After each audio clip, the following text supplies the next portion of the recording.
All right, what is up, everyone? This is Evan Carthy from evancarthy.com. Going to try this live stream out to create a video since it may be a couple steps um, quicker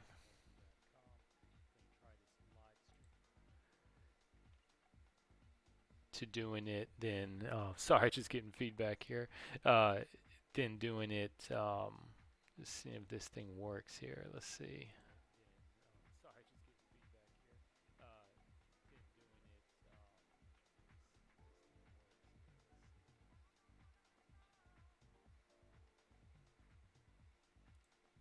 All right, seeing if this works. Bear with me, a couple more. All right, so yeah, I think it's going on. I think it's working right now. So, anyways, so I'm gonna go over daily charts for SP 500, Russell, Dow, and Nasdaq. And also, Litecoin is showing a bullish setup I want to talk about because I'm looking at buying it here in the next day or so if it falls in the range I'm looking for. So today, starting with the S&P 500 today, you can see looking at the 5-minute charts right here. Sometimes I'll go down to 1 minute, but for the most part, it's going to be on the 5-minute. So looking at it, it started off as pretty much a range day is what it was. Although until the end, you had this huge sell-off when President Trump announced that no stimulus deal with the Democrats, and so market sold off right here near the end of the day. But basically, what we had going into it was a continuation move up from what's that Wednesday, Tuesday, Monday, from Friday over here. You see you had the 5-wave structure. There's 0, 1, 2, 3, 4, 5, and I'll tell you what here real quick. I'm gonna get yield pointer focus here. So probably if you're watching this recorded, you probably want to speed this up here for a little bit. Let's see here.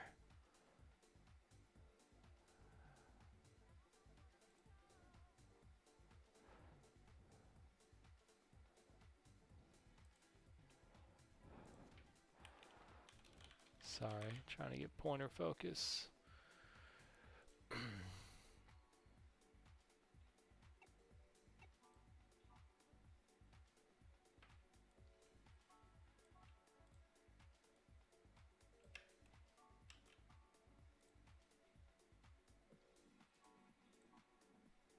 All right, there we go. So this is probably the worst video I ever did. So yeah, but anyways, bear with me here. Just trying to live stream it.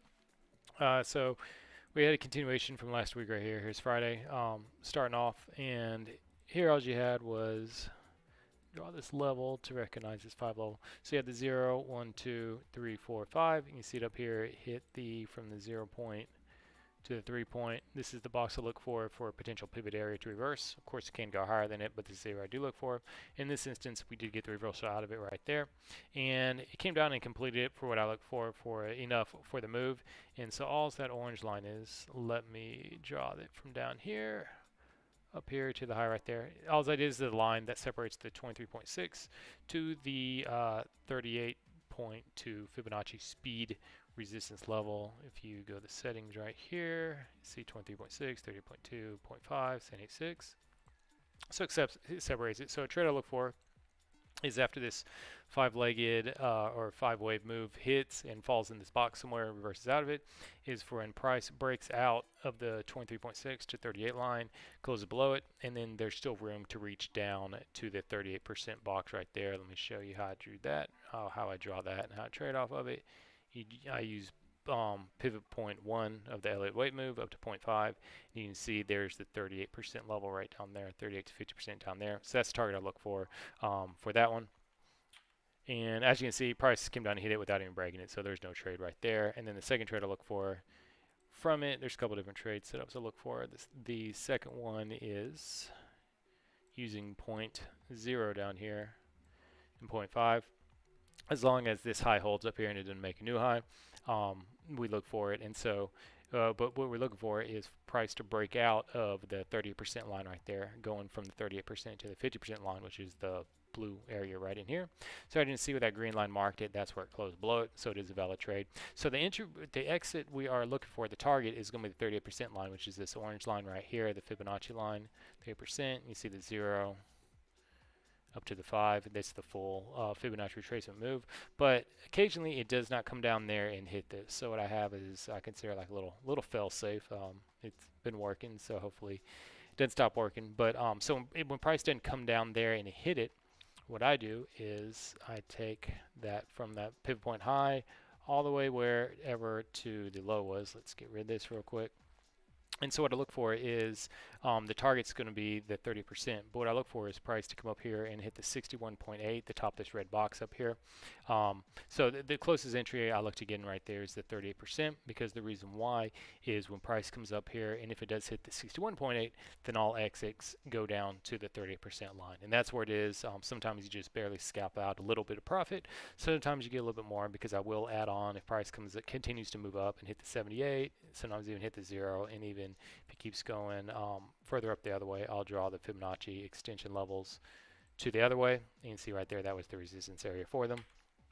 So today that's actually what happened when I woke up and I started looking to trade for it. I actually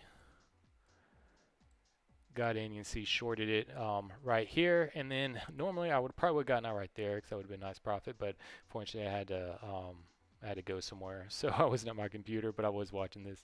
So anyway, that came down and hit. By the time I got home, price was about right here, and you see that's where I got out.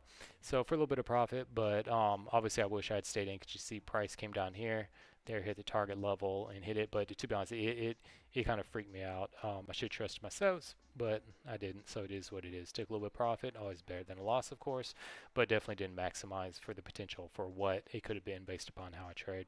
And then you can even see just because it was going up and down, craziness right there. So it shook me out. Market got me today. I didn't get the full potential, but as you can see within this move, we actually had another five-legged move. I just drew it on there because I didn't trade this.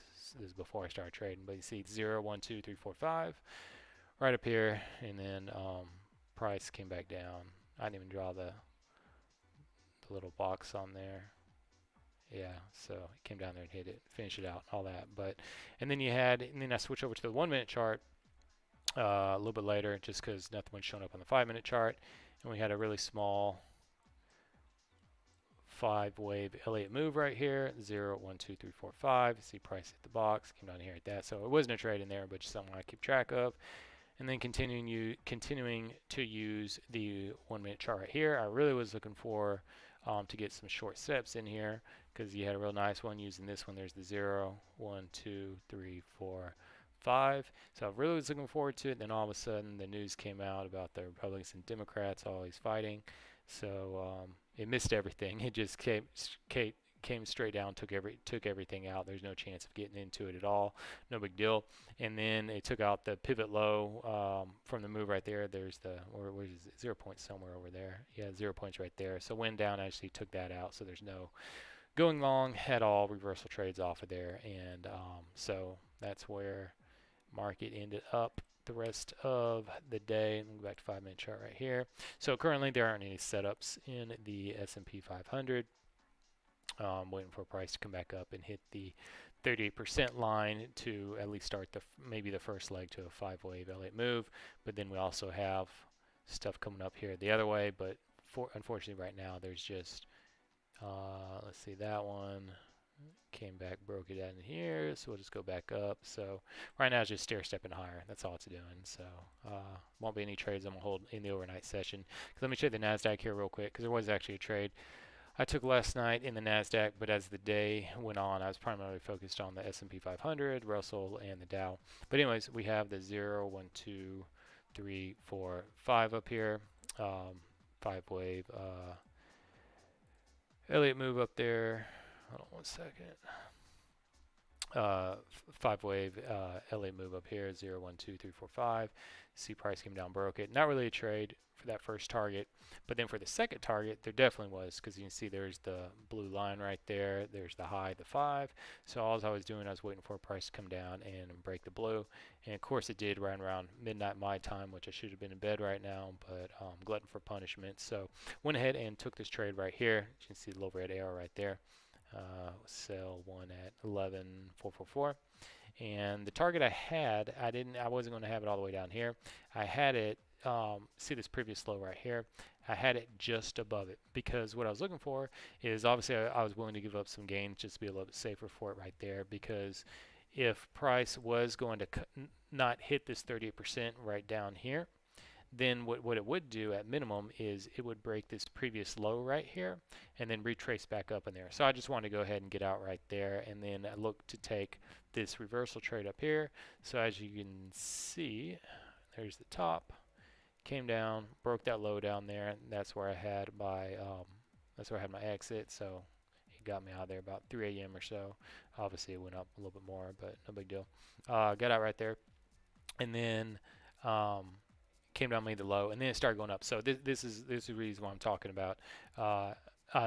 This is another trade I look take. So if I was up and taking this, but this is at 5:25 in the morning, my time, so definitely asleep, or should be asleep. Hit the 38, and then if it does hit the 38, my exit is down here around, or the bottom of this red box, which is the 38% fib.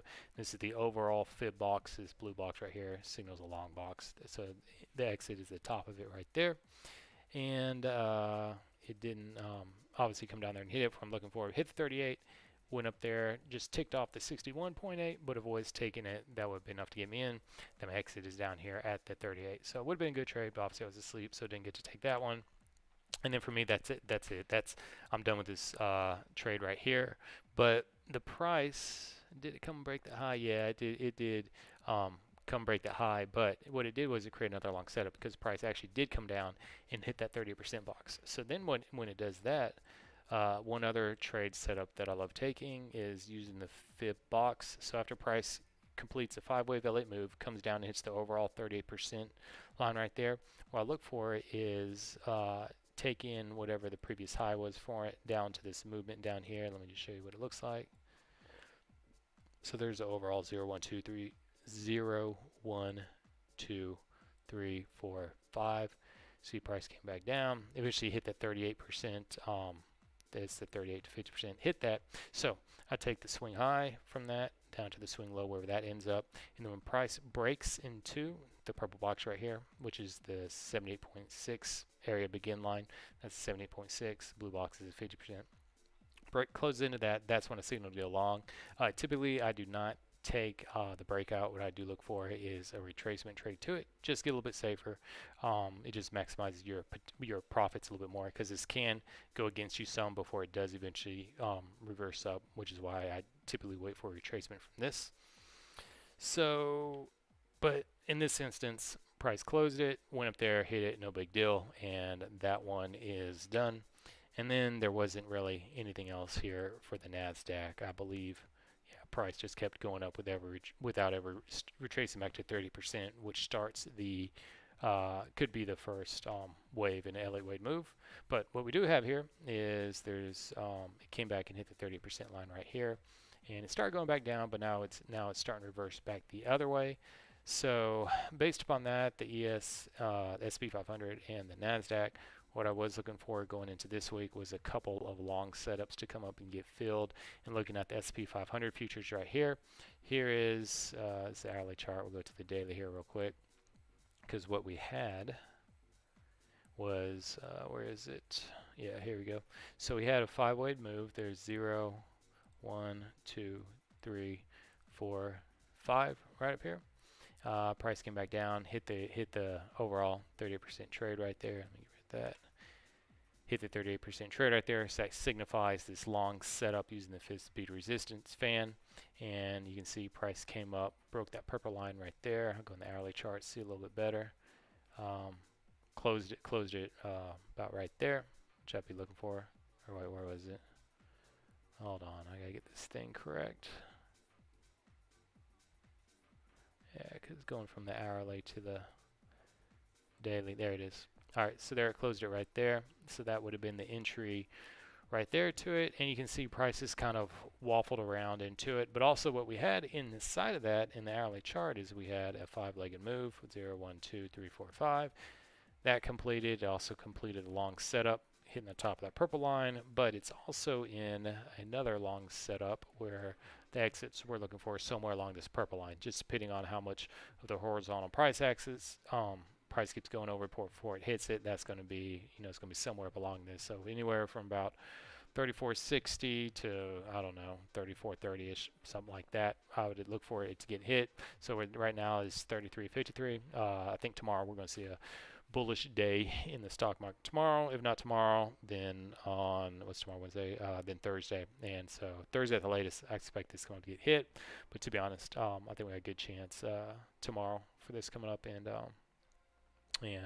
coming up and getting hit for the S&P 500. This 1 hour chart, and then going over to Nasdaq. We're just going to cover S&P 500 and Nasdaq tonight.